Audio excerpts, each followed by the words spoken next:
you ask most people from the southern Appalachia region, especially eastern Tennessee, what's most important to them, you'll typically get faith, family, and food. This is what happens when you put on a show, or you put on a gathering where your family gets together and hangs out around animals. That's your aunts, going down and playing by the creek, listening to some music that she's put on or pulled together.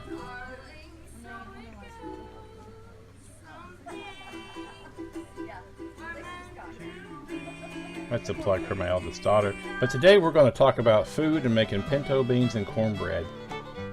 Now, normally this isn't something that I make myself, but we're going to start by preheating our oven to 425. And you want to make sure and throw your pans into the oven so they get nice and hot. Cornbread likes a hot pan when it's poured in there. Now to our ingredients. Obviously for the pintos, we need pinto beans. We need half and half milk, eggs. Don't throw your eggs. The half and half is a must to make your cornbread perfect. Since we're gluten-free, I don't really deal well with bread. We're going to be using 1-to-1 gluten-free flour, baking soda. Our cornmeal comes from Cades Cove. Salt, butter, sorry about that, and a pinch of sugar. Don't skip this step of washing your beans. If you don't wash your beans, you won't find the rocks that sometimes slip through. And if you don't find the rock, and you'll find it with your tooth, and trust me, that's not a pleasant feeling. After you've rinsed them several times until the water's running clean, you actually want to pop these in the microwave for about 10 minutes. Now this does two things. First of all, it's going to plump up. They're going to double in size almost. I mean, they're really going to get large. But more importantly, it actually causes a chemical reaction that helps alleviate some of the gas that a person could get from beans, you know, the musical fruit.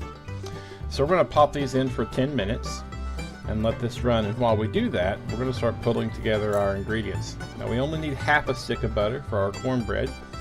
And you know, if you don't have buttermilk, you can make soured milk by taking milk and vinegar. And don't forget the half and half. At least a half and a cup and a half. And did you really think we had sugar in there? Come on people, we eat healthy around here. We're using stevia instead. 2 packets is just enough. We're going to mix all of our dry ingredients together. I'll put the recipe in the description. Make a well. Now I call this a crater, but my wife said a well. We're going to pop in our wet ingredients, starting with our eggs, our butter, melted butter, that is. And you have to start this process quickly. If you're not careful, you'll end up with scrambled eggs. So quickly pour in your milk. And now we got to start moving faster. Notice that the milk has some chunks in it. That's from the souring process that the vinegar did. Now we're going to whisk this with a little whisk. You could use a big whisk, like your life depended on it. So let's get to beating, or whisking, as it were.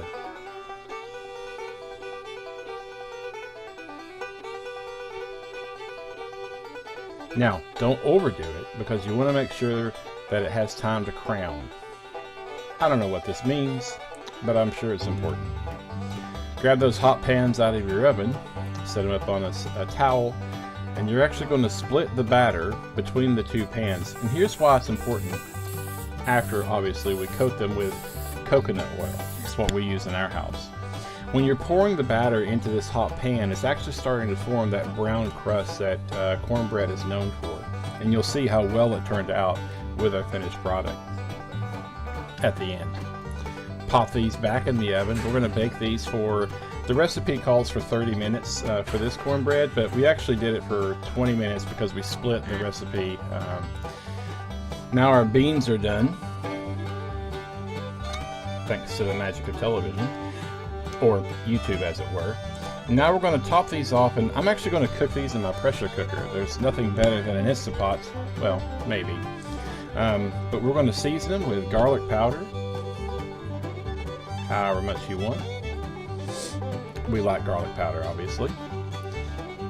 Onion powder. We do not want to use salt. Salt will actually make the beans hard. So we're going to use garlic powder, onion powder, and a little bit of cumin. And we're going to top this off and finish it up with some black pepper. But do not use salt, because at this stage in the game, if you use salt, you'll end up with very hard beans. And that's no bueno because we're cultured.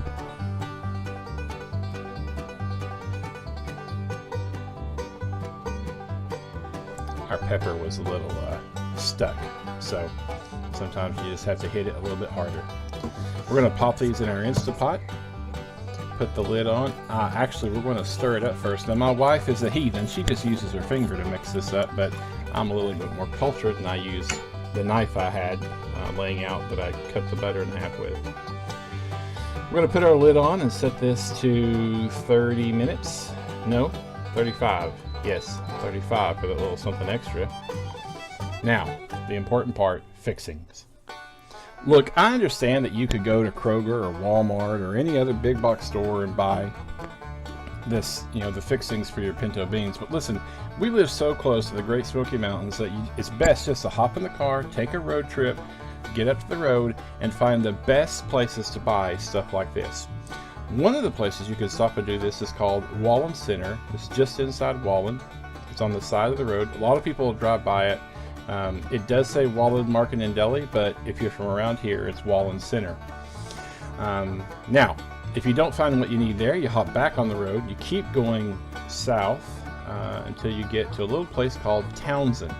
Townsend is known as the peaceful side of the Smokies. Pigeon Forge and Gatlinburg being the tourist traps and the loud side of the Smokies. But in Townsend, Tennessee, you'll find all sorts of shops, and you've got attractions and but quiet things. But this place, the Townsend Shopping Center, has the best selection of relishes and jams and things like that. And another reason you go to these hole-in-the-wall places is because you find stuff like this, folks. Look. We don't all have diabetes. This is probably how we get diabetes, because we eat fried pies. But you know what? We worked hard. It's hard work whisking all that cornmeal together to make cornbread. And besides, beans are heart healthy, aren't they? Now we're going to head on back home. Our cornbread's going to be ready. Our beans are going to be ready. And it's time to pop all these things out. So we're going to start with our cornbread. And because we had the hot pan and a good coating of coconut oil on that, that cornbread just pops right out. And look at that beautiful golden brown color. Now again, this was gluten-free cornbread, so I could eat it.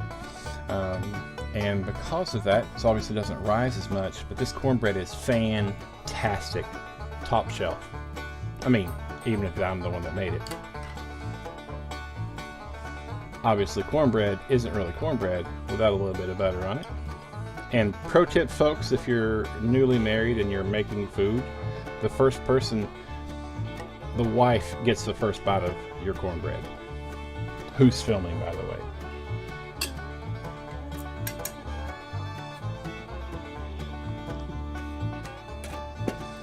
Now we're going to take the lid, obviously after the steam has been released and it's safe to pull off the lid of our pressure cooker or Instapot in this situation, after I try to fiddle around and get it to lock in place. This is what we're looking for. Good beans, good flavor. Now, you can fix them however you want to. You can use the mild pepper relish, which I like. You can use the mild chow chow, even the spicy chow chow.